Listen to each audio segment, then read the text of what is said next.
खबर सूरत से है। सूरत के पुनागाम पुलिस स्टेशन में एक मामला 28 दिसंबर 2024 को शिकायत दर्ज कराई गई थी। सूरत के पुनागाम इलाके में रहने वाले एक मजदूर परिवार की नाबालिग लड़की को कोई बदमाश बहला फुसला कर ले गया।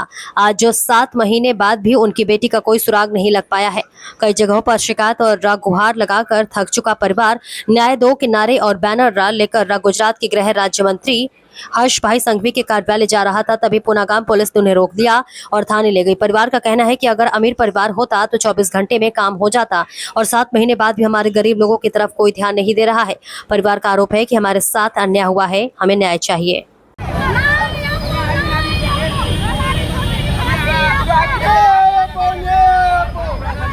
મારી છોકરીને હજી આપી નથી પ્રવીણાબેન શું માંગણી છે તમારી? મારી છોકરી જોઈએ મારે શું થયું છે તમારી છોકરીને? મારી છોકરીને બાબરનો છોકરો લઈને વયો ગયો છે એટલે મને સાહેબ એમ કહે છે કે હું તમને હાજર કરી દઈ મળશે એટલે હાજર કરી દે હજી હાજર નથી કરી મારી છોડીને હું હાથ મહિના ધક્કા ખાઉં છું પોલીસ સ્ટેશને એટલે શું માંગણી છે તમારી? શું તકલીફ છે તમને? મારે માંગણી છે મારે ન્યાય જેવો જોતો છે એ લોકોને કેમ ઘરના ન્યાય મળે છે એ લોકોના ઘરનાને સાહેબ બોલાવતાય નથી બેસાડતાય નથી કાંઈ નહીં એ લોકોને બોલાવે જવા દે પડપૂછ કરીને મારે તો સાહેબ હોમ જ મારી છોકરી 15 વર્ષની છે।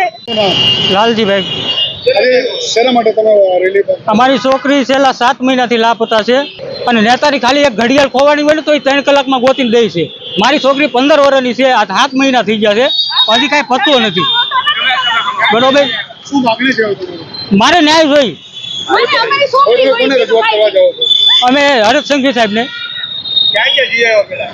પોલીસ કમિશનર સાહેબ પાસે જઈ આવ્યો છું, હરેશ સંઘવી સાહેબ પાસે જઈ આવ્યો છું, પોલીસ સ્ટેશન હું રોજ 2 વખત જાઉં છું 7 મહિનાથી। હર્ષ સંઘવી સાહેબ પાસે શું મેસેજ કરતા? ન્યાય એવો મેસેજ મળ્યો કે હાલો અમે તમારું કામ કરી દઉં, પણ હજી કાંઈ થયું નથી। આ 7 મહિના થઈ ગયા છે।